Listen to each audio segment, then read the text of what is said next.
Hey guys, welcome back to essentials of Ayurveda. तो आज हम लोग इस वीडियो में रिवीजन करने वाले हैं अष्टांग हृदय का चैप्टर नंबर 7, जिसका नाम है अन्न रक्षा अध्याय। अन्न रक्षा का मतलब होता है प्रोटेक्शन ऑफ फूड आर्टिकल्स। ये चैप्टर बहुत ही आसान है और बहुत ही मजेदार है। चलिए स्टार्ट करते हैं। तो फर्स्ट श्लोक में आचार्य जो है वो प्राणाचार्य के कर्तव्य बताते हैं। तो प्राणाचार्य क्या होता है? तो ऐसा रॉयल फिजिशियन जो कि राजा का वैद्य हो, उसको हम लोग प्राणाचार्य कहते हैं। तो आचार्य कहते हैं कि राजा को, उसके प्राणाचार्य को हमेशा राजगृह के पास, मतलब जहां राजा निवास करता है उसके समीप ही निवास करने की व्यवस्था करनी चाहिए। जिससे क्या होगा कि वो जो राज्य वैद्य है हमेशा अटेंटिव रहेगा और हमेशा राजा की रक्षा में मौजूद रहेगा। मतलब किसी भी तरीके से विष से या फिर कोई भी बीमारी से राजा को तुरंत ही चिकित्सा दे सकता है और राजा की जान बच जाती है। तो इसीलिए आचार्य कहते हैं कि ये प्राणाचार्य का कर्तव्य भी है कि वो हमेशा राजा के समीप ही रहे। ठीक है। नेक्स्ट श्लोक में आचार्य जो है वो राजा की रक्षा का महत्व बताते हैं कि राजा की रक्षा क्यों करनी चाहिए। तो यहाँ कहते हैं वो कि राजा के अन्न पान, सबसे बेसिकली उसके डाइट में, क्योंकि पुराने जमाने में क्या होता था, डाइट में ही जहर मिला देते थे, खाने में जहर मिला देते थे। तो राजा के अन्न पान की विष से विशेष प्रकार की रक्षा करनी चाहिए। क्यों करनी चाहिए?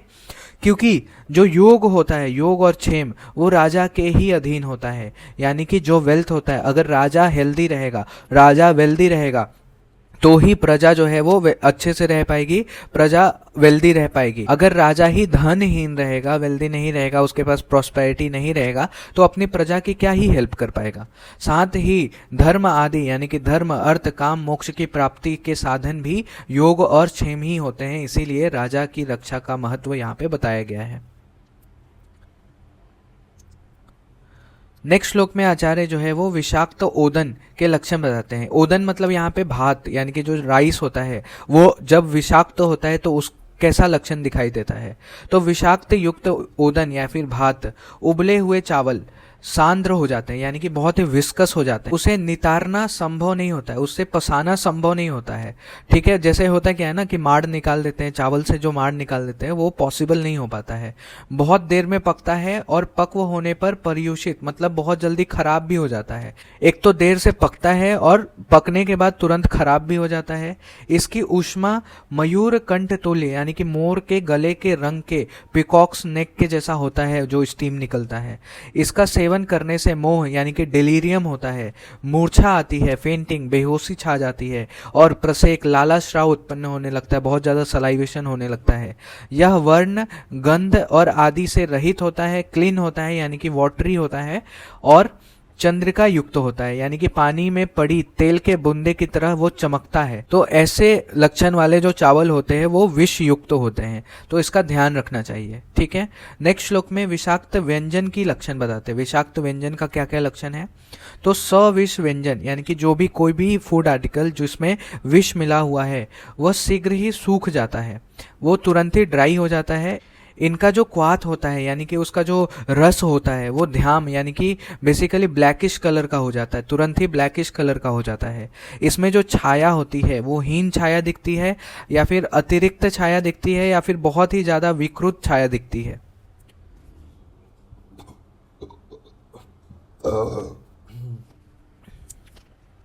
या फिर बहुत ही विकृत छाया दिखती है, या फिर छाया ही नहीं दिखती है।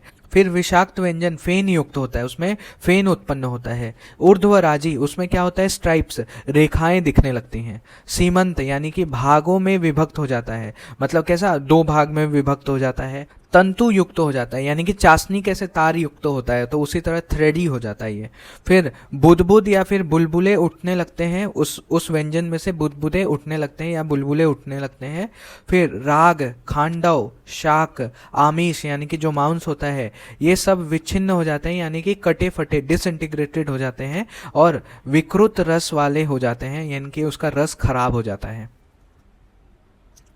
नेक्स्ट श्लोक में विषाक्त पदार्थ की उत्पन्न राजी के द्वारा परीक्षा, मतलब उसमें जो स्ट्राइप्स यानी कि रेखाएं उत्पन्न होती हैं उसके द्वारा परीक्षा कैसे करते हैं वो देखते हैं। तो ये टेबल हम लोग देखते हैं, ये टेबल ही बहुत आसान है और बहुत इजी वे में हम लोग देख सकते हैं। अगर मांस रस है, कोई मांस रस है, किसी भी मांस का रस है, तो उसमें नीला वर्ण का राजी उत्पन्न होता है, नीला वर्ण का राजी उत्पन्न होता है। अगर दही है तो उसमें काला वर्ण यानी कि स्याव वर्ण का राजी उत्पन्न होता है। अगर क्षीर है, दूध है, तो उसमें ताम्र वर्ण का राजी उत्पन्न होता है, यानी कॉपरी कलर का एक रेखा देखने को मिलता है। तक्र है, बटर मिल्क है, तो उसमें अपीत शीत या फिर पीत अशीत राजी देखने को मिलता है, पीला कलर का राजी देखने को मिलता है। नेक्स्ट क्या है, घी। घृत है तो उसमें पानीय सन्निभम राजी देखने को मिलता है। मस्तु है यानी कि दही का जो पानी होता है उसमें कपोताव राजी यानी कि कपोत के वर्ण का राजी देखने को मिलता है। तुष्णोदक है यानी कि राइस वाटर है तो उसमें कृष्ण वर्ण का काला कलर का राजी देखने को मिलेगा। मध्य है तो उसमें भी काला राजी देखने को मिलेगा। फिर जल है या फिर अम्ब है तो उसमें भी काला कलर का राजी देखने को मिलेगा। छौद्र है यानी कि मधु है तो उसमें हरा कलर का राजी देखने को मिलेगा। तेल है तो उसमें अरुण वर्णीय राजी देखने को मिलेगा। आम का फल है तो शीघ्र पाक हो जाता है उसका, अगर पक्व फल है तो तुरंत ही सड़ जाता है, डीके हो जाता है। फिर आर्द्र द्रव्य है, फ्रेश द्रव्य है तो तुरंत वो सूख जाता है, शीघ्र शुष्क हो जाता है। और अगर शुष्क द्रव्य है तो म्लान वर्णता हो जाता है यानी कि डीकलराइज्ड हो जाता है। मृदु द्रव्य है तो शीघ्र ही कठिन हो जाएगा, कठिन द्रव्य है तो शीघ्र ही मृदु हो जाएगा। माला अगर है तो वो स्फुटित अग्रभाग हो जाएगा, म्लान हो जाएगा और गंध में भी विपरीत हो जाएगा, परिवर्तन आ जाएगा उसके गंध में। और अगर वस्त्र है तो उसमें ध्याय मंडल और तंतु पक्ष में ये सभी काले धब्बे बेसिकली उसमें पड़ जाते हैं अगर वस्त्र है तो। अगर धातु है, कोई मेटल है, मौक्तिक है, मोती है, कास्ट है, अश्म है यानी स्टोन है और रत्न आदि ये सब है तो मलाक्तता आ जाती है, उसमें मल युक्त हो जाता है, स्नेह आ जाता है उसमें और स्पर्श और प्रभा का हानि हो जाता है। और लास्ट है हमारा मृत्तिका पात्र यानी कि मिट्टी का बर्तन जो होता है वो प्रभा युक्त हो जाता है, अस्वाभाविक प्रभा उसमें आ जाता है। तो नेक्स्ट श्लोक का भी हम लोग देखते हैं विषदाता के लक्षण। विषदाता के लक्षण, जो विष किसी को देता है तो उसके लक्षण कैसे दिखाई देते हैं, तो आचार्य यहाँ पे समझाते हैं कि विषद यानी कि विष देने वाला जो कल्प्रिट है, जो रिस्पॉन्सिबल पर्सन है पॉइजनिंग के लिए, उसका जो मुख होता है वो श्याय वर्ण का हो जाता है, डार्क हो जाता है, एकदम काला पड़ जाता है, शुष्क हो जाता है, उसका मुंह सूखने लगता है। फिर विलक्ष यानी कि लज्जित हुआ इधर उधर चलने लगता है, साइनेस दिखाता है बहुत ज्यादा, इधर उधर झांकता है, इधर से झांकेगा उधर से झांकेगा। फिर उसको बहुत ही स्वेद, पसीना आता है, बहुत ज्यादा पसीना युक्त हो जाता है। वेप्थो, उसको ट्रेमर्स आते हैं, अनयूजुअल ट्रेमर्स आते हैं, बिना मतलब के ट्रेमर्स आते हैं। फिर त्रस्त हो जाता है, सिवरिंग, कांपने लगता है। फिर भीत, डरा हुआ रहता है, अंदर से कैसा डरा हुआ रहता है। नेक्स्ट है फिसलता हुआ चलता है यानी कि इम्बैलेंस गेट होता है, लड़खड़ाता हुआ चलता है। और ज़्रुम्भा या फिर जम्भाई, उसको बहुत ज्यादा यॉनिंग होता है, बार बार यॉनिंग होता है, तो अनयूजुअल यॉनिंग होता है। क्या क्या लक्षण है, तो मुख श्यायवता मतलब काला पड़ जाना, शुष्कता। फिर विलक्षण यानी कि साइनेस, लज्जता, इधर उधर घूमते रहता है लज्जा से, बहुत ज्यादा स्वेद युक्त हो जाता है। वेप्थु युक्त हो जाता है, त्रस्त होता है, कांपने लगता है। भीत, डरा हुआ रहता है, फिसलता हुआ, लड़खड़ाता हुआ चलता है और बहुत ज्यादा उसको जम्भाई आती है, यॉनिंग आती है। ठीक है, नेक्स्ट श्लोक में हम लोग देखते हैं विषाक्त अन्न की परीक्षा कैसे की जाती है। तो सविष अन्न है, अगर पॉइजन फूड आर्टिकल है तो उसको अगर हम लोग अग्नि में डालते हैं तो ज्वाला कैसी निकलती है, एकावर्त ज्वाला, एक रूप में सिंगल फ्लेम निकलता है और अत्यधिक स्फुटन, उसमें से बहुत ज्यादा चटपट की आवाज आती है, उसमें से बहुत ज्यादा चटपट की क्रैकिंग नॉइज आती है। और उसमें से जो धुआं निकलता है वो शिखी कंठाव यानी कि मयूर कंठ के समान नीले वर्ण का निकलता है। और इसमें अर्ची यानी कि जो ज्वाला है और अनअर्ची यानी कि या तो ज्वाला आएगा तो एक ही फ्लेम आएगा या फिर उसमें बिना ज्वाले के ही जलता है वो। और इसमें से उग्र गंध आता है यानी कि सौगंध, मरे हुए प्राणी के समान गंध निकलता है। तो ऐसे लक्षण देख के हमें समझना चाहिए कि ये जो अन्न है वो विषाक्त है। ठीक है, नेक्स्ट श्लोक में हम लोग देखते हैं विषाक्त अन्न का अन्य प्राणियों पे क्या प्रभाव पड़ता है।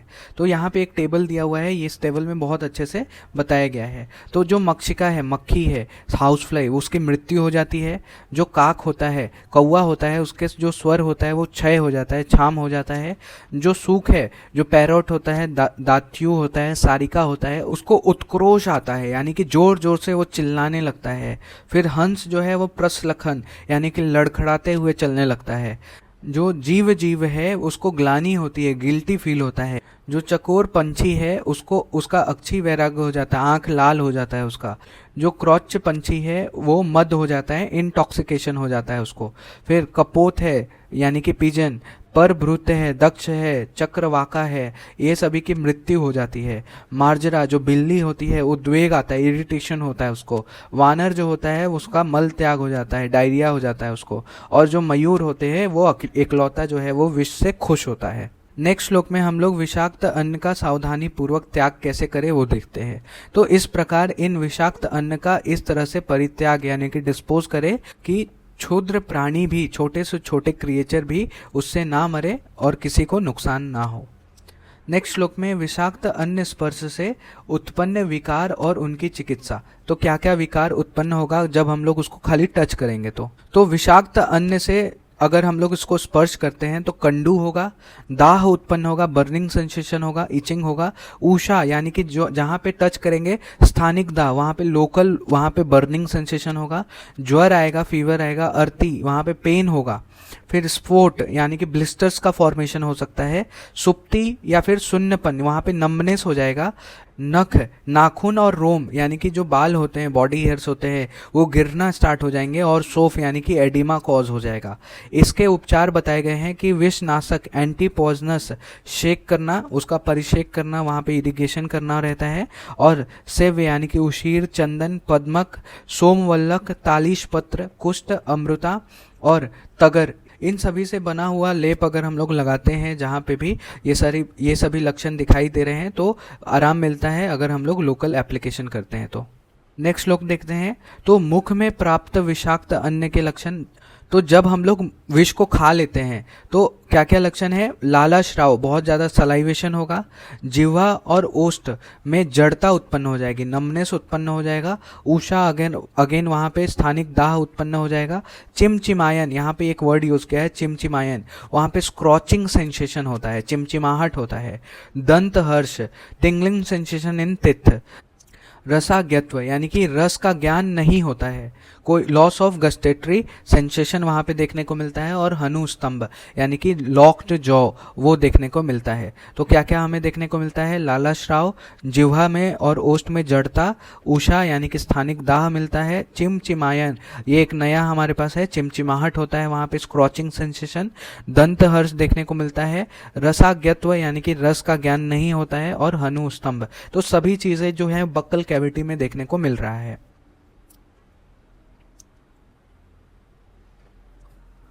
नेक्स्ट श्लोक में देखते हैं कि इसकी चिकित्सा क्या क्या करेंगे। तो इनके उपचार में जो सेव्य आदि जो भी ऊपर हमने ड्रग्स देखे हैं उनका अगर हम लोग लेके गार्गलिंग करते हैं, गंडुश करते हैं, या फिर अन्य सभी विषनाशक एंटी पॉइजनस जो ड्रग होते हैं उससे उपाय करेंगे तो इनका हम लोग चिकित्सा कर पाएंगे।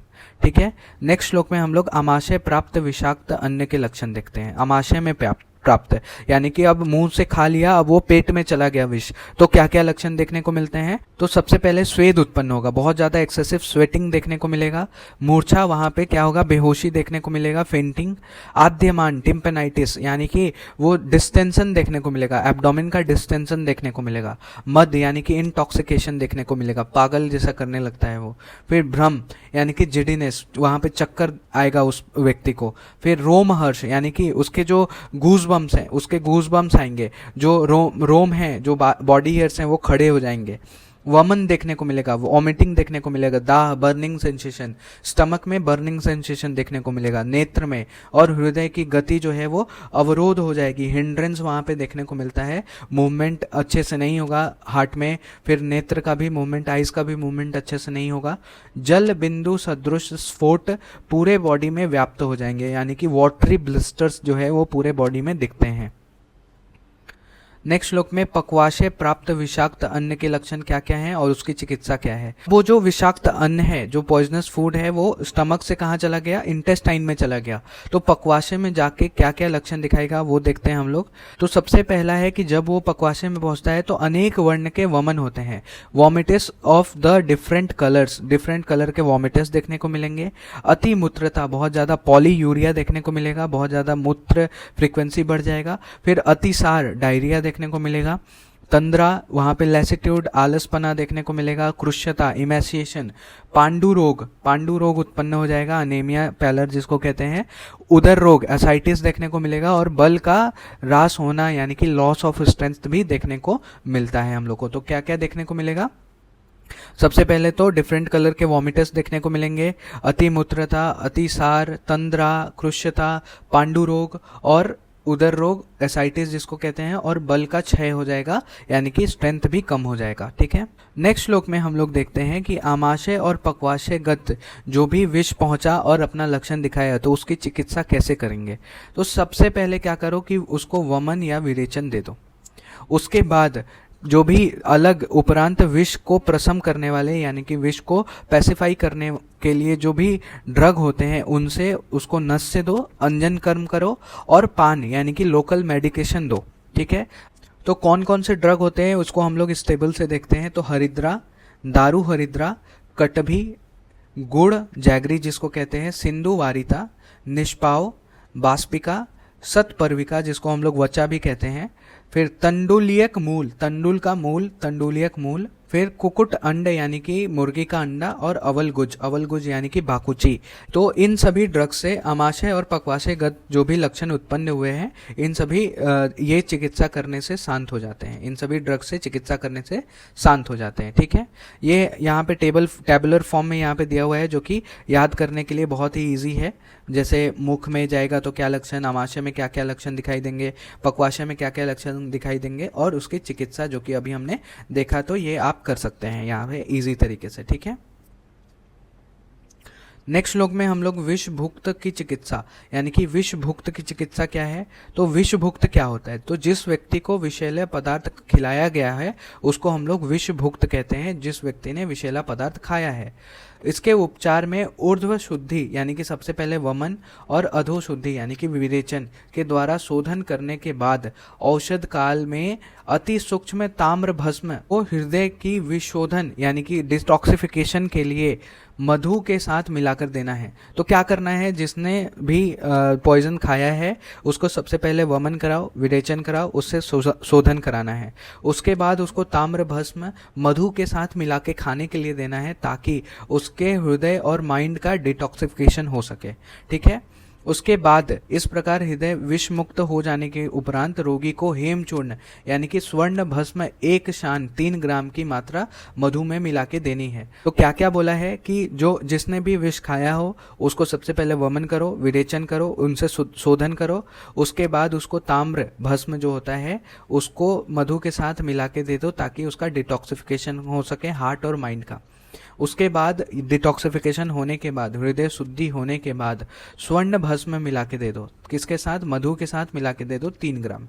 तो वो पुरुष जो है वो स्वस्थ हो जाएगा और उसका प्रोटेक्शन हो जाएगा और भी ज्यादा उसके हृदय का। नेक्स्ट श्लोक में हम लोग देखते हैं सुवर्ण का प्रयोग। जिस पीत विष व्यक्ति को स्वर्ण भस्म दिया गया है उस पर विष का प्रभाव उसी प्रकार नहीं होता है जिस प्रकार पद्म पत्र पर जल का असर नहीं होता है। तो पद्म पत्र यानी कि कमल के पत्ते पर हम लोग जल डालते हैं तो वो तुरंत ही स्लिप करके नीचे आ जाता है। उसी प्रकार जब हम लोग किसी को स्वर्ण भस्म देते हैं उसके हृदय पर कोई भी विष का प्रभाव नहीं होता है और उसकी आयु में वृद्धि होती है। और इस विधि का गर विष यानी कि कृत्रिम विष में भी प्रयोग करना चाहिए और इस विधि का हम लोग गर्विश में भी, आर्टिफिशियल पॉइजनिंग में भी प्रयोग कर सकते हैं। ठीक है, नेक्स्ट श्लोक में हम लोग देखते हैं विरुद्ध आहार की विषाक्तता। अब विरुद्ध आहार क्या होता है, तो ऐसा कॉम्बिनेशन, ऐसा इनकॉम्पैटिबल कॉम्बिनेशन जिससे व्याधि उत्पन्न हो, जैसे मछली के साथ दूध का पीना, तो ये सभी जो है वो विरुद्ध आहार होता है, इनकॉम्पैटिबल फूड होता है। ये गर्विश के समान माना गया है यानी कि आर्टिफिशियल पॉइजन के समान माना गया है।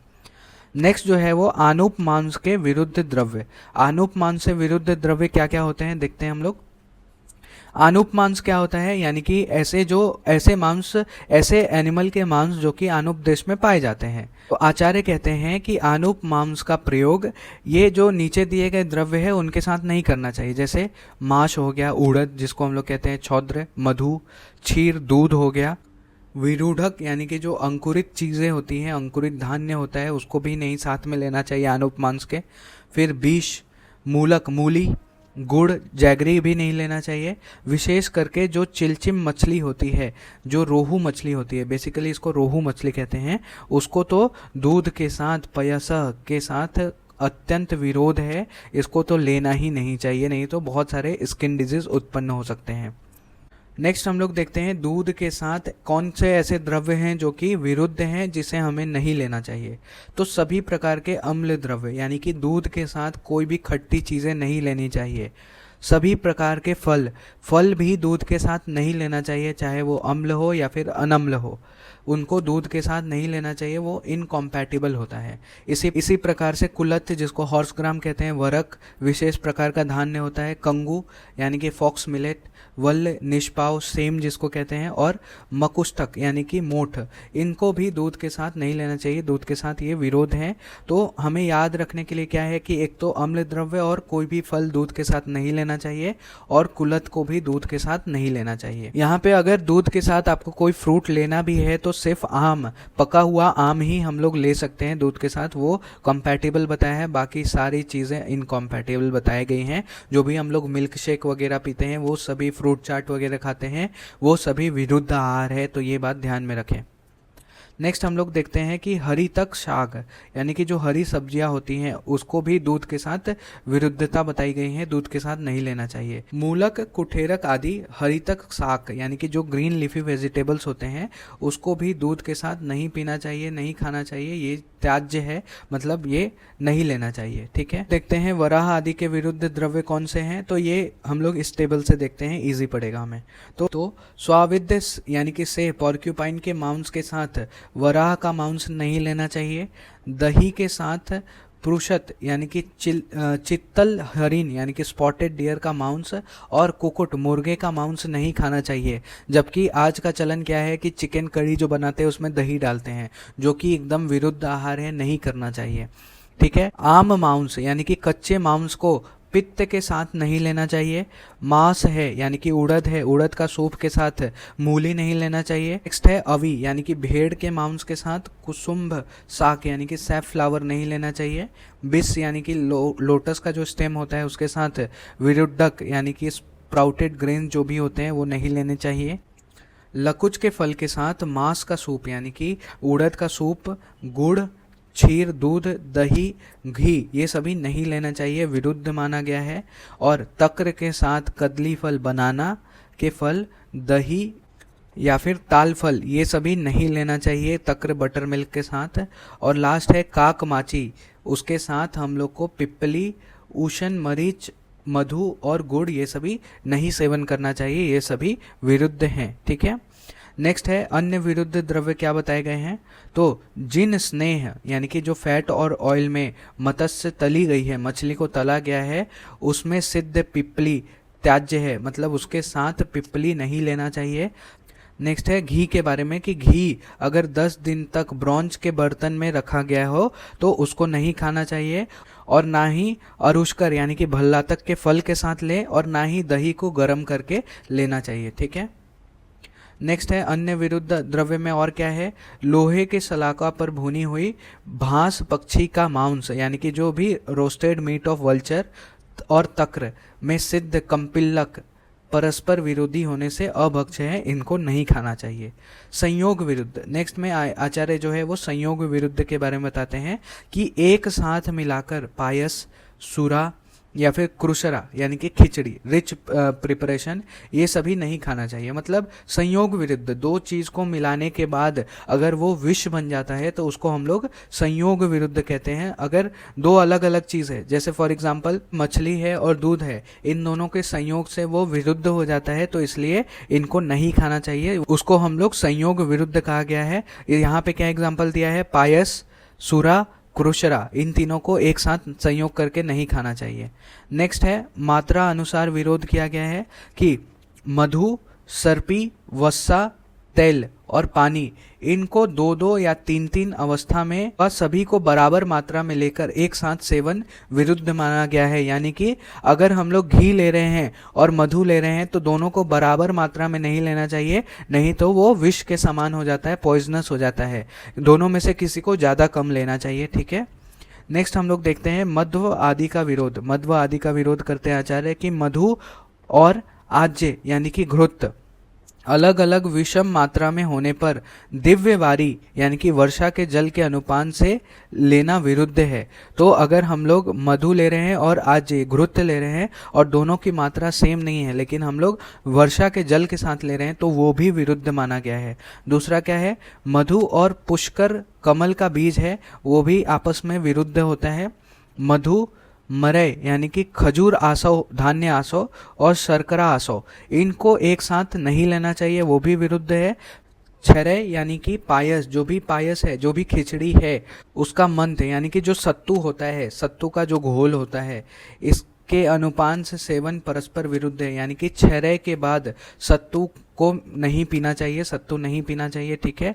इसी प्रकार हरिद्रा को कटु तेल में सिद्ध करना निषिद्ध है। मतलब हरिद्रा यानी कि जो मशरूम होता है, उसको कड़वे तेल यानी कि मस्टर्ड ऑयल में हम लोग नहीं पकाना चाहिए, वो निषिद्ध माना गया है, विरुद्ध माना गया है।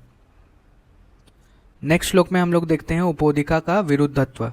उपोदिका क्या होता है, पोई का साग होता है। पोई का साग ये भी एक ग्रीन लीफी वेजिटेबल होता है। उसको तिल कल्क यानी कि सेसेमे का जो पेस्ट होता है उसके साथ सिद्ध करके अतिसार का कारण होता है। अगर उसके साथ लेते हैं तो डायरिया कॉज करता है वो। नेक्स्ट हम लोग देखते हैं बलाका का विरुद्धत्व।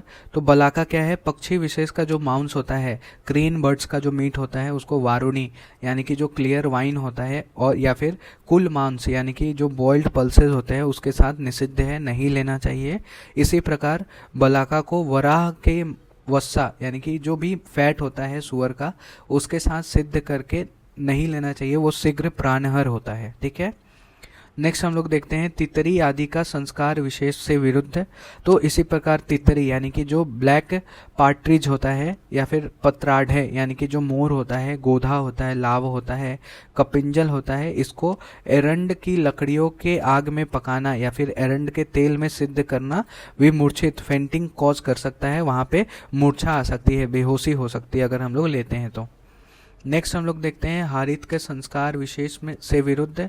तो हारित क्या होता है, प्रशुद्ध पंक्षी विशेष का मांस होता है। बेसिकली जो बर्ड का मीट होता है उसको हारित कहते हैं। उसको हरिद्रा के कास्ट पर लपेट कर हरिद्रा की लकड़ियों के आग में पकाकर सेवन करने से तुरंत वो प्राणहर होता है।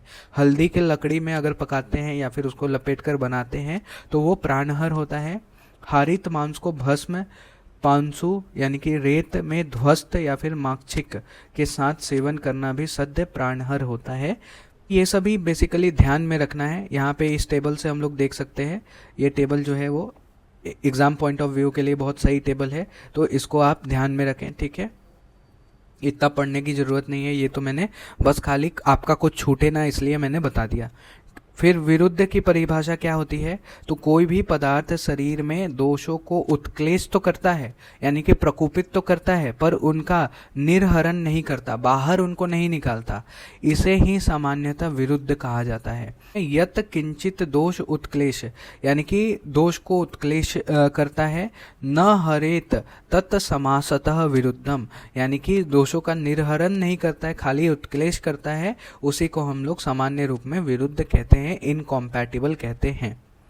नेक्स्ट श्लोक में हम लोग देखते हैं विरुद्ध अन्न पान जन्य व्याधियों का प्रतिकार कैसे करना है। तो जो भी इनकॉम्पैटिबल फूड के से जो भी व्याधि उत्पन्न हुई है उसके लिए संशोधन जो है वो हितकर होता है, डिजायरेबल होता है, या फिर उसके विरुद्ध द्रव्यों का प्रयोग करके समन करना भी अच्छा होता है। शरीर को पहले से ही उन्हीं विरोधी द्रव्य से अभिसंस्कृत कर ले, यानी कि जो भी हमने विरुद्ध आहार खाया है उसके गुणों के विपरीत गुण का सेवन करने पे दोषों का संशमन होता है, या फिर हम लोग संशोधन चिकित्सा दे सकते हैं।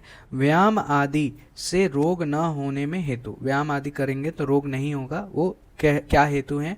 तो अगर हम लोग व्यायाम करते हैं, एक्सरसाइज करते हैं, स्निग्ध आहार लेते हैं, दीप्त अग्नि यानी कि हमारी जो अग्नि है जठर अग्नि प्रदीप्त है, वय यानी कि युवा अवस्था है, और बलशाली यानी कि बलवान है, अगर गुड फिजिकल और मेंटल हेल्थ है, तो इनके कारण विरुद्ध आहार पीड़ा देने में असमर्थ होते हैं। और सातवें और अल्प पथ्य से भी कष्ट नहीं होता है। तो आचार्य कहते हैं कि जो डेली व्यायाम करते हैं, स्निग्ध आहार का सेवन करते हैं, जिनकी अग्नि अच्छी हो, जो यंग हो, बलशाली हो, उनका स्ट्रेंथ अच्छा है, मेंटल फिजिकल स्ट्रेंथ अच्छा है, वो अगर थोड़ा बहुत विरुद्ध आहार कर भी लेते हैं तो उससे उनको ज़्यादा कष्ट नहीं होता है। ठीक है। एक श्लोक में आचार्य सातमयी करण क्रम की बात करते हैं कि कैसे जो असात्मय है हमारे बॉडी के लिए, जो हमारी बॉडी के लिए अहितकर है, जो विरुद्ध है, हमने जो सेवन किया उसको धीरे धीरे धीरे धीरे कैसे हम लोग त्याग करें और सात्मय का सेवन करना स्टार्ट करें।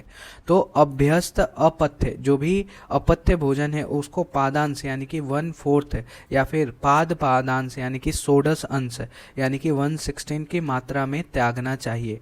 आवश्यकता के अनुसार 1, 2 या 3 दिन का अंतर रखना चाहिए।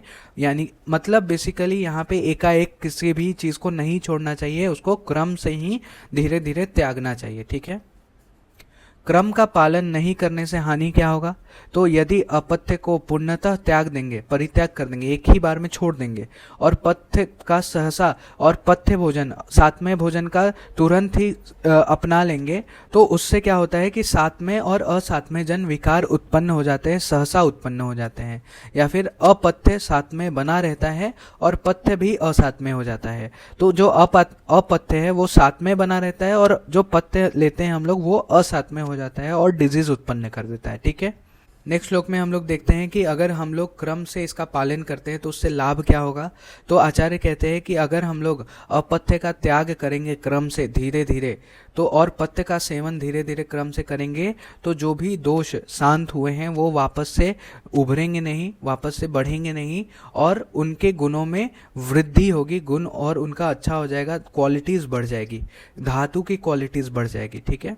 नेक्स्ट श्लोक में हम लोग देखते हैं अपथ्य के सतमीकरण का विरोध करते हुए आचार्य कहते हैं कि, तो आचार्य कहते हैं कि जो दोष होते हैं वो शरीर और दूषों से अत्यंत संविधान क्लोज रिलेशनशिप में रहते हैं और दूषण यानी कि बहुत ईजिली वो अहितकर आहार विहार से और सात्मय आहार विहार से वो दूषित हो जाते हैं, बहुत जल्दी बिगड़ जाते हैं। इसलिए विद्वान व्यक्ति को जो अहितकर आहार विहार के द्वारा उनके दोषों को दूषित नहीं होने देना चाहिए। ठीक है। तो अभी हमने जितना पढ़ा उससे क्वेश्चन बहुत कम आते हैं। अभी हम लोग जो पढ़ने वाले हैं अगले 10 मिनट में, उससे सारे क्वेश्चन पूछे जाते हैं। एक क्वेश्चन तो जरूर ही पूछा जाता है, इसलिए ध्यान से देखें। तो शरीर को धारण करने वाले त्रिविध विषय कौन से हैं, अर्थात त्रय उपस्तंभ कौन से हैं जो शरीर का धारण करते हैं। तो आचार्य कहते हैं कि आहार, निद्रा यानी शयन और अब्रह्मचर्य हमारे शरीर को ठीक उसी प्रकार से धारण करते हैं जिस प्रकार से जो घर के जो पिलर्स होते हैं वो घर को पूरा टिकाए रखते हैं, उसी पे पूरा घर टिका रहता है। उसी प्रकार ये आहार, निद्रा और अब्रह्मचर्य या ब्रह्मचर्य हमारे शरीर को धारण किए रहते हैं। यहाँ पे वाग्भट ने अब्रह्मचर्य को इंक्लूड किया है और चरक ने यहाँ पे ब्रह्मचर्य को इंक्लूड किया है। दोनों में डिफरेंस क्या है, ध्यान से सुनिएगा कि जैसे जो ब्रह्मचर्य होता है उसमें क्या होता है, काय से, मन से या बुद्धि से या फिर वाचा बोलने से पुरुष को स्त्री का और स्त्री को पुरुष का विचार नहीं करना चाहिए, एक वैराग्य जीवन जीना चाहिए, उसको हम लोग ब्रह्मचर्य कहते हैं। और अब्रह्मचर्य क्या होता है, तो शास्त्रों के नियमों के अनुसार विवाह करके घर बसान के अपना जीवन अच्छे से व्यतीत करना ही अब्रह्मचर्य होता है। ठीक है। अब हम लोग देखते हैं कि अभी फर्स्ट टॉपिक है हमारा निद्रा। ठीक है। आहार के बारे में हमने पिछले चैप्टर में देख लिया है, इसीलिए यहाँ पे आहार का वर्णन नहीं है, डायरेक्ट हम लोग निद्रा और अब्रह्मचर्य का वर्णन देखेंगे यहाँ पे। तो पहला है निद्रा। तो निद्रा यतम सुखम दुखम पुष्टि काश्चर्य बला बलम वृश्यता क्लिबता ज्ञान अज्ञानम जीवतम न च। तो आचार्य कहते हैं कि सुख, दुख, पुष्टि यानी कि नरिशमेंट, काश्य यानी कि कृष्यता जो इमेसिएशन होता है, पतलापन, बल स्ट्रेंथ, अबल वीकनेस, वृश्यता यानी कि शुक्र में वृद्धि वायरिलिटी, और क्लिबता इम्पोटेंसी ज्ञान नॉलेज, और अज्ञान इग्नोरेंस जीवन और मरण, ये सभी निद्रा के अधीन हैं। तो अगर हम लोग अच्छे से निद्रा लेंगे तो हमें सुख, पुष्टि, बल, ज्ञान और जीवन ये सभी प्राप्त होंगे। अगर अच्छे से निद्रा हम लोग नहीं लेते हैं तो दुख, काश्य, अबल, अज्ञान, क्लिबता ये सभी प्राप्त होता है। ठीक है। नेक्स्ट हम लोग देखते हैं कि अकाल आदि निद्रा से हानि, अगर हम लोग बेसमय अगर नींद लेते हैं तो क्या क्या हानि होता है। तो अकाल निद्रा यानी कि अनटाइमली अगर हम लोग सोते हैं, या फिर अति निद्रा बहुत ज़्यादा सोते हैं, या निद्रा का सर्वथा अभाव रखते हैं, सोते ही नहीं हैं, तो सुख और आयु का नाश हो जाता है। नेक्स्ट हम लोग देखते हैं कि काल के अनुसार निद्रा के गुण बताए गए हैं। तो ये टैबुलर फॉर्म में है, इसको देखते हैं कि अगर हम लोग रात्रि जागरण करते हैं तो हमारे बॉडी में रुक्षता बढ़ेगी, ड्राइनेस बढ़ता है। अगर हम लोग दिवा स्वाप करते हैं यानी कि दिन में सोते हैं तो हमारे बॉडी में स्निग्धता बढ़ती है। और अगर हम लोग आसीन प्रचालित यानी कि हम लोग एक नैप लेते हैं सिटिंग पोजिशन में, तो अरुक्ष और अनअभिसंधि होता है, मतलब ये परफेक्ट होता है। अगर आपको दोपहर में नींद आ रही है तो आप बैठ के नैप ले लो 30 मिनट्स का, वो बेस्ट है। नेक्स्ट श्लोक में हम लोग देखते हैं दिवा स्वप्न के कुछ नियम बताए गए हैं कि कौन कौन दिवा स्वप्न कर सकता है और कौन नहीं कर सकता है। तो ग्रीष्म ऋतु में क्या होता है, समर सीजन होता है, वहां पे बहुत ही लॉस ऑफ एनर्जी होता है, तो उसमें दिवा स्वप्न करना हितकर बताया गया है। इन दिनों वायु का संचय होने से और आदान काल से रुक्षता के कारण अल्प निद्रता होने से इसलिए ये हितकर बताया गया है गर्मी के मौसम में। फिर अन्य ऋतु में दिवा स्वप्न कफ पित्तकर है, यानी कि अगर दूसरे ऋतु में, ग्रीष्म ऋतु को छोड़ के दूसरे ऋतु में अगर हम लोग दिवा स्वप्न करते हैं तो वो कफ और पित्त को बढ़ाता है। कहते हैं कि दिवा स्वप्न और किसके लिए हितकर है, तो जो अधिक भाषण देते हैं, बहुत ज्यादा बोलते हैं, बहुत ज्यादा यात्रा करके आए हुए हैं, अध्व यानी कि अधिक मार्ग जो चलते हैं, बहुत ज्यादा चलते हैं, हाइकिंग वगैरह पे चले गए। फिर मद्यपान, जो बहुत ज्यादा मद्यपान किए हो, स्त्री संग मतलब सेक्सुअल इंटरकोर्स में बहुत ज्यादा इन्वॉल्व हुए हो, भार उठाए हो, क्रोध जिनको बहुत ज्यादा आता है, शोक आया हो, भय से थके हुए व्यक्ति, जो श्वास हिक्का अतिसार से पीड़ित हो, वृद्ध हो, बालक हो और अबल व्यक्ति हो, छीन बल वाला व्यक्ति हो, छिन्नता हो गई हो, मतलब उसका माल एब्जॉर्प्शन हो गया है, इमेसिएशन हो गया है। फिर छत, किसी प्रकार का चोट लग गया है, इंजरी हो गई है, चेस्ट इंजरी से पीड़ित व्यक्ति, या फिर तृष्णा या प्यास और शूल और वेदना से ग्रस्त व्यक्ति को अजीर्ण में अभिहत यानी कि चोट लगने के कारण, साइकाइट्रिस्ट डिजीज है कुछ, कोई पेशेंट उन्माद का पेशेंट है, पागल पेशेंट है, उसको दिवा स्वप्न हितकर बताया गया है। इन व्यक्तियों में दिन में सोने से धातुओं में सामता आती है, इक्विलिब्रियम आता है और कफ से अंग पुष्ट हो जाता है, नरिश हो जाता है। ठीक है, तो ये याद रखना है कि दिवा स्वप्न किसके लिए बताया गया है, किसके लिए हितकर है, ये क्वेश्चन आ सकता है। नेक्स्ट हम लोग देखते हैं दिवा स्वप्न और रात्रि स्वप्न। दिवा स्वप्न और रात्रि स्वप्न किसके लिए निषेध है, तो अगर हम लोग दिवा स्वप्न के लिए अयोग्य व्यक्ति कौन है, बहुत ज़्यादा मेद वृद्धि, बहुत ज़्यादा अगर ओबेस पर्सन है उसको दिन में एकदम नहीं सोना चाहिए, जिसमें कफ की वृद्धि हो उसको भी दिन में नहीं सोना चाहिए, और नित्य स्नेह का सेवन करने वाला व्यक्ति को भी दिन में नहीं सोना चाहिए। रात्रि स्वप्न के लिए अयोग्य व्यक्ति कौन है, विषाक्त यानी कि जिसने विष खा लिया हो, पॉइजन खा लिया हो, तो सोने से पॉइजन जल्दी से फैलता है, इसलिए उसको रात्रि में नहीं सोना चाहिए। और कंठ रोगी, जिसको स्वर भेद है, कंठ का कोई रोग है, उसके लिए भी रात्रि स्वप्न अयोग्य माना गया है, उसके लिए भी रात्रि स्वप्न अयोग्य माना गया है। नेक्स्ट हम लोग देखते हैं अकाल शयन में दोष। अगर हम लोग अनटाइमली सोते हैं तो क्या क्या दोष उत्पन्न हो जाएंगे, तो अकाल में से मोह उत्पन्न होगा, ज्वर उत्पन्न होगा, स्थैमित्य यानी कि रिजिडिटी उत्पन्न हो जाएगी बॉडी में, स्टिफनेस, पीनस रोग, रनिंग नोज, सिरोवेदना, हेडेक होगा, सोफ होगा, हुरलास होगा, स्रोतोरोध, obstruction to the bodily channel जो होते हैं वो ऑब्स्ट्रक्ट हो जाएंगे, अवरोध उत्पन्न हो जाएगा, और अग्निमांद देखने को हमें मिलता है अकाल सोने से। नेक्स्ट हम लोग देखते हैं अकाल शयन आदि से उत्पन्न विकार की चिकित्सा क्या होगी। तो पहले हम लोग देखते हैं अकाल शयन से उत्पन्न व्याधियों की चिकित्सा। तो उपवास कराना चाहिए, वमन कराना चाहिए, स्वेदन करना चाहिए, नावन नस्य देना चाहिए। अगर अति निद्रता है, बहुत ज़्यादा एक्सेसिव स्लीप हो रही है, तो उसको तीक्ष्ण प्रच्छर्दन करना चाहिए, तीक्ष्ण वमन देना चाहिए, तीक्ष्ण अंजन कर्म कराना चाहिए, तीक्ष्ण नावन नस्य कर्म कराना चाहिए, तीक्ष्ण द्रव्यों से बेसिकली, और लंघन चिंता, उसको चिंतन करने के लिए मजबूर करना चाहिए, वैवाहिक कर्म मैथुन करने के लिए बोलना चाहिए, शोक करने के लिए बोलना चाहिए, भय डरने के लिए, क्रोध करने के लिए, इन सभी की योजना करनी चाहिए। तो वो ये सभी ट्रीटमेंट जो है वो अति निद्रता, एक्सेसिव स्लीप की है। इससे जो है वो श्लेष्मा यानी कि कफ जो दोष है वो घट जाता है और निद्रा कम आने लगती है। ठीक है, नेक्स्ट हम लोग देखते हैं निद्रा नासज रोग, यानी कि नहीं नींद लेने से, एकदम नींद नहीं लेने से, जिसको इंसोम्निया है, उसमें क्या क्या रोग उत्पन्न होगा। तो अंग मर्द होगा, बॉडी एक होगा उसको, सिरोगोरुता मतलब हेवीनेस रहेगा हेड में, फिर जुम्भा बार बार उसको जम्भाई आएगी, फिर जड़ता उत्पन्न हो जाएगा, स्टिफनेस, ज्ञान भ्रम से उसको कुछ समझ में ही नहीं आएगा, उसकी इंद्रियां अच्छे से अपना अर्थ को ग्रहण नहीं कर पाएंगी, ग्लानि उत्पन्न होगा, एग्जॉशन, बिना कुछ काम किए ही वो थका हुआ दिखेगा, भ्रम यानी कि उसको चक्कर आएगा, अपक्ति अपचन इनडाइजेशन उत्पन्न हो जाएगा, तंद्रा खाया हुआ भोजन उसको नहीं पचेगा, खाया हुआ भोजन नहीं पचेगा अच्छे से, तंद्रा यानी कि लैसिट्यूड आलस्यपन आलसीपना, और वातज विकार उसको उत्पन्न हो जाएंगे जिसको इंसोम्निया है। नेक्स्ट हम लोग देखते हैं निद्रा का सम्यक योग क्या है, कब निद्रा अच्छे से करना चाहिए। तो अतः यथा काल यानी कि जिसको रात को जब नींद आती हो वह उस समय शयन करे, मतलब जिस टाइम पे नींद आती हो उसी टाइम पे सोना है। सातवें के अनुसार रात्रि को शयन करना चाहिए, और मतलब शास्त्र के अनुसार रात में ही हमें सोना चाहिए। अगर किसी कारणों से रात को जागना पड़ता है तो प्रातः काल में भोजन करके पहले जागरण के आधे समय तक शयन करना चाहिए।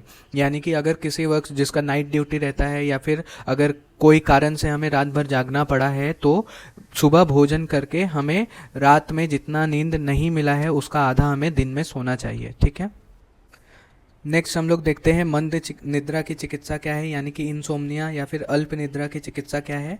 तो इनसे ग्रस्त रोगी को क्षीर दूध पिलाओ, मद्य पान कराना चाहिए, मांस रस का सेवन कराना चाहिए, दही खाने को देना चाहिए, उनका अभ्यंग करना चाहिए, उद्वर्तन पाउडर मसाज देना चाहिए, स्नान करने को बोलना चाहिए, मूर्ध तर्पण यानी कि सिर पर तेल लगाना चाहिए, मालिश करना चाहिए, कर्ण पूरन करना चाहिए, कानों में तेल डालना चाहिए, उनको नेत्र तर्पण करने के लिए बोलना चाहिए, ओलिएशन ऑफ आईज। नेक्स्ट है कांत बाहुल्यता का आश्लेष, यानी कि उनको पत्नी की बाहों में लिपटकर सोने के लिए बोलना चाहिए। फिर निवृत्ति ब्लिस और कृत्यता, जो भी गोल सेट किया है उसको कंप्लीट करने के लिए बोलना चाहिए, उससे नींद अच्छी आती है। फिर नेक्स्ट है विषयों का मनो अनुकूल होना, यानी कि ऐसे सब्जेक्ट जो कि माइंड को शांत करे, माइंड को रेस्ट दे, ऐसे विषयों का सेवन करना चाहिए। ये सभी सुखप्रद निद्रा दिलाते हैं, मतलब प्लीजेंट साउंड स्लीप लेके आते हैं। नेक्स्ट है ब्रह्मचर्य में अभिरुचि, यानी कि उसको सेलिवेसी फॉलो करने के लिए बोलना चाहिए, ब्रह्मचर्य को फॉलो करने के लिए बोलना चाहिए। नेक्स्ट है ग्राम में सुख, संभोग से निस्पृह चित्त यानी कि अरुचि, संभोग से मन को हटाने के लिए बोलना चाहिए, mind free of sexual desires. संतोष तृप्ति यानी कि संतोष रखने के लिए, सेटिस्फैक्शन रखने के लिए बोलना चाहिए। इन सभी से जो निद्रा है वो सही समय पर आने लगती है। अब नेक्स्ट हम लोग देखते हैं मैथुन कर्म के अयोग्य। मैथुन कर्म के अयोग्य क्या क्या है। तो ग्राम्य धर्म यानी कि मैथुन कर्म सेक्सुअल इंटरकोर्स के लिए निम्न अयोग्य है। क्या क्या। सबसे पहला है अनुतान स्त्री, यानी कि जो स्त्री पीठ के सहारे नहीं लेटी हो, सुपाइन पोजीशन पे नहीं लेटी हो। नेक्स्ट है रजस्वला स्त्री, यानी कि जिस स्त्री का पीरियड चल रहा हो। अप्रिय यानी कि अप्रिय स्त्री, अप्रिय आचार करने वाली स्त्री, अप्रिय आचरण इल मैनर्ड स्त्री। फिर दुष्ट मेहन यानी कि हैविंग डिजीज जेनाइटेलिया, जिसकी योनि में दोष हो, फिर ऐसी स्त्री। फिर संकीर्ण मेहना यानी कि संकुचित योनि वाली स्त्री। अति स्थूल या फिर अति कृष्ण स्त्री, जो सूता हो यानी कि जिसका अभी प्रसव हुआ हो, यानी कि वो पोस्ट पैरेटम फेज में हो, या फिर गर्भिणी हो, प्रेग्नेंट हो, या अन्य योषित यानी कि पर स्त्री के साथ अपनी पत्नी को छोड़कर दूसरे के साथ। फिर वर्णिनी ब्रह्मचारिणी के साथ, या फिर अन्य योनि बकरी भैंस आदि के योनि के साथ। तो ऊपर जितने भी बताए गए हैं ये सभी मैथुन कर्म के लिए अयोग्य हैं। इसके अतिरिक्त और क्या बताया गया है।